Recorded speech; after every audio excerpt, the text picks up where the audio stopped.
William, and today I will be talking to you about how Nintendo consoles have evolved over time and what impact they have had on Super Mario Bros. Games. To give you a little background, Nintendo was a gaming company. Pretty simple, right? No, not at all. Did you know that Nintendo started out as a card selling company in 1889 in Nintendo Kopai? Oh, you didn't know that? Well, now you do.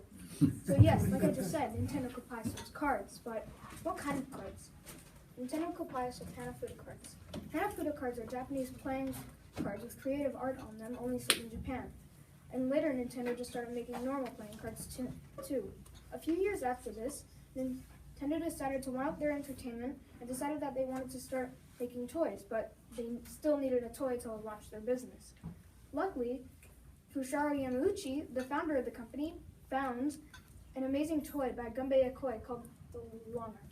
This toy, Gunpei Yokoi, only used for his own fun personal uses and never thought that it would actually come onto the toy market with 1.2 million sales.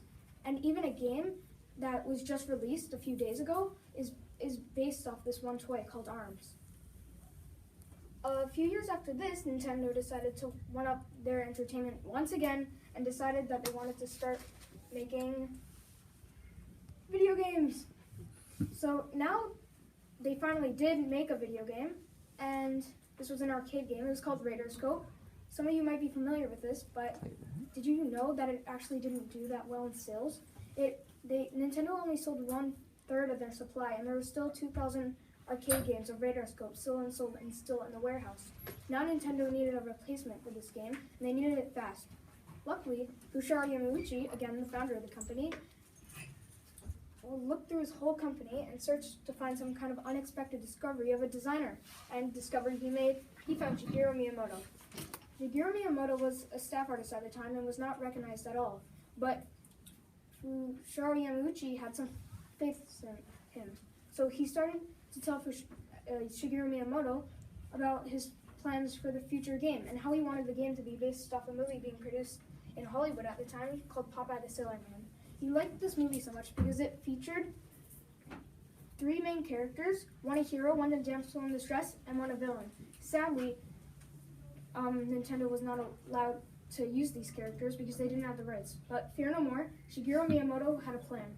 He was going to keep these characters, change up the design a little, so he was still going to keep Ludo as the bad guy, Olive Oil in the middle as the damsel in distress, and Popeye the Sailor Man all the way at the end as the hero. And this is what he came up with. Many of you might be familiar with this game, but if you hadn't already known, it's called Donkey Kong. This game featured, right up at the top right there, Donkey Kong as Bluto, Bluto as Donkey Kong, the villain, Olive Oil as Pauline, all the way up at the top, the damsel in distress, and Popeye the Sailor Man as Jumpman, the hero. After Nintendo made their first 2 test machines of this game, they put them in 2 Seattle bars, and they were off making more than $30 a day of quarters. Now Nintendo was officially in the gaming industry. Fun fact, did you know that when Shigeru Miyamoto was making that character right there, Donkey Kong, he thought that donkey meant not smart in English, and he used the word Kong because King Kong was very popular at the time? Nintendo started making more advanced consoles, and some consoles used optical discs, and some consoles used cartridges. For example, if you have ever watched a movie at your house, you might have rented or bought a disc and then put it into your DVR. It's the same thing with an optical disc, as you see on the left. Just you put the optical disc into the console, and then there's an option to play the game run by that disc. It is also the same with cartridges on the right, just with a different design.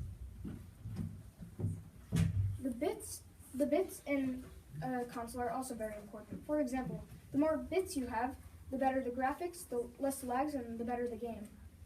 And the more bits you have, the better all of these things run.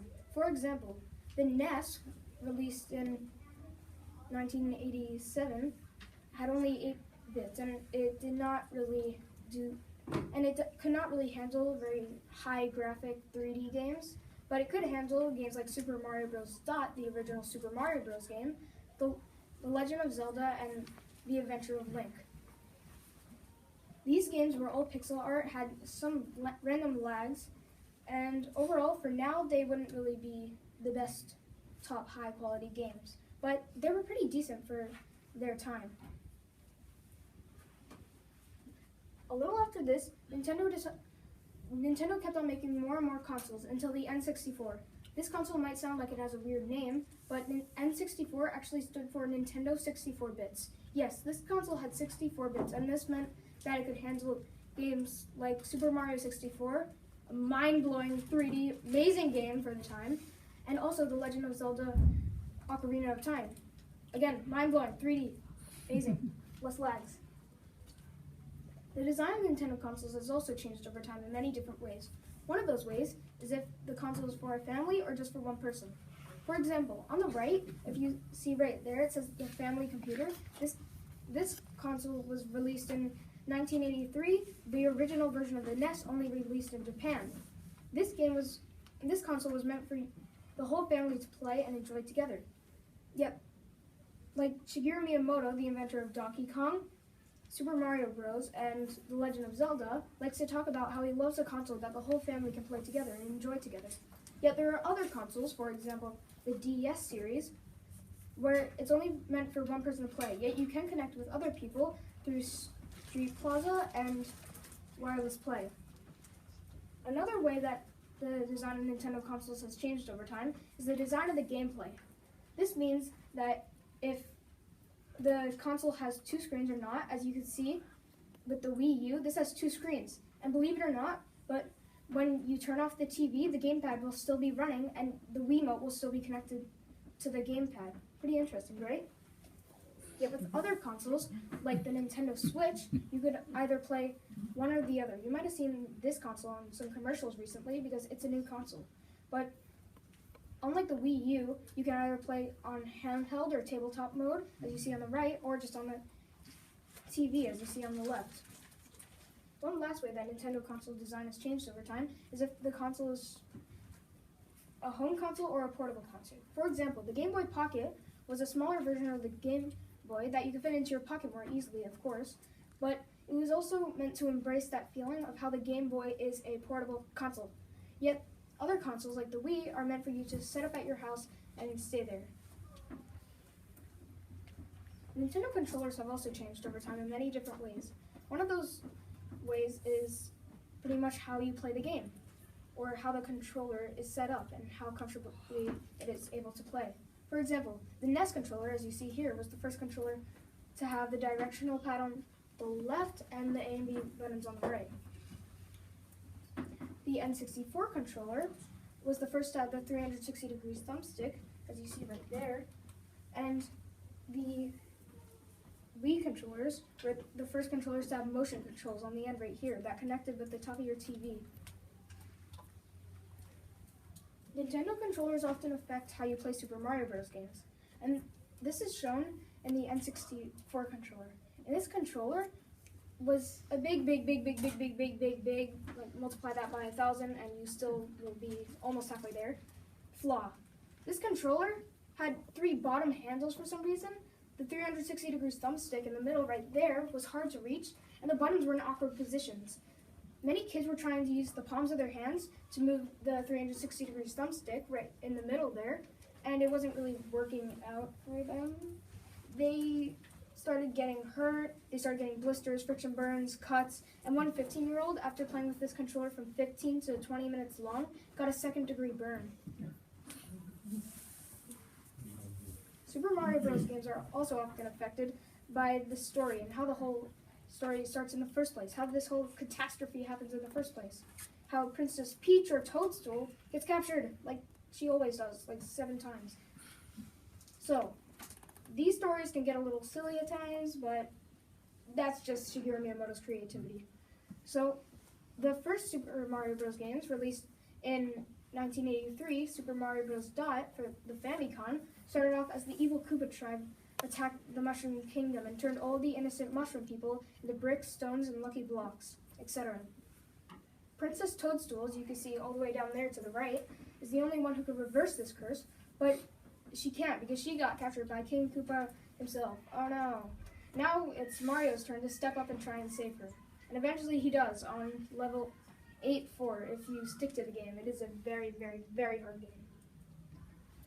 In other games, the intro is very different. For example, Super Mario Bros. Wii. If you start off at the right over here, you'll see Mario, Luigi, Yellow Toad, and Blue Toad, and Princess Peach.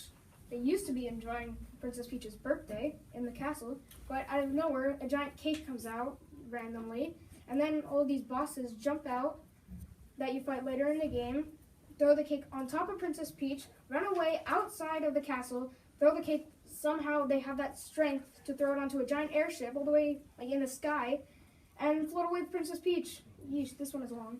And now it's Mario, Luigi, Yellow Toad, and Blue Toad's turn to step up and try and save Princess Peach. And eventually, again, they do on level 8 Bowser Castle. Again, if you stick to the game, this is also a very hard game.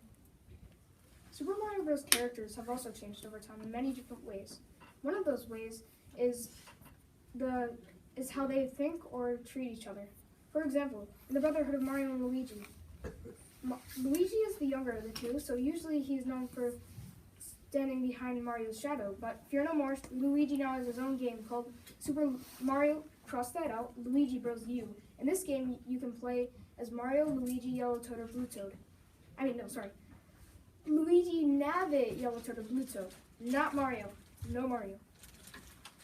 Could this show that Luigi's overshadowing? No, probably not. And this is all the information that Shigeru Miyamoto has provided us with at the moment. And someday we might find out the true identity of the Super Mario Bros. If you would like to see more, scan one of these QR codes or pick up one of my cards all the way at that desk over there, or type in this address. Thank you.